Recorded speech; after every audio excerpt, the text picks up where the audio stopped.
নমস্কার। আজ শোনাব কবি সুকান্ত ভট্টাচার্যের একটি কবিতা, ভালো খাবার।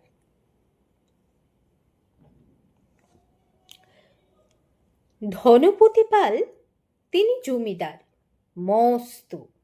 সূর্য রাজ্যে তাঁর যায় না কু অস্ত।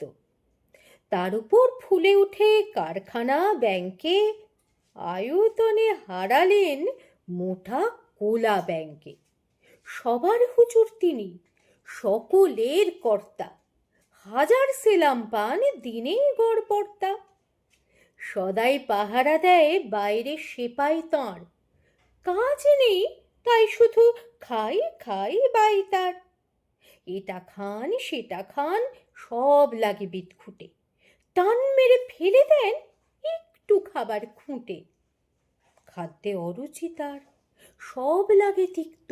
খাওয়া ফেলে ধমকান শেষে অতিরিক্ত। দিন রাত চিৎকার, আরো বেশি টাকা চাই, আরো কিছু তহবিলে জমা হয়ে থাকা চাই। সব ভয়ে জড়সড়, রোগ বড় পেঁচানো। খাওয়া ফেলে দিন রাত টাকা বলে চেঁচানো। ডাক্তার কবিরাজ ফিরে গেল বাড়িতে।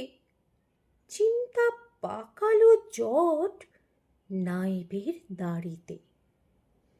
নায়েব অনেক ভেবে বলে হুজুরের প্রতি, কি খাদ্য চাই, কি সে খেতে উত্তম অতি।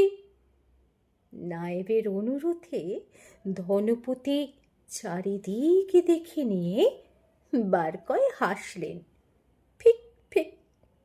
তারপর বললেন, বলা ভারী শক্ত, সবচেয়ে ভালো খেতে গরিবের রক্ত। সুকান্ত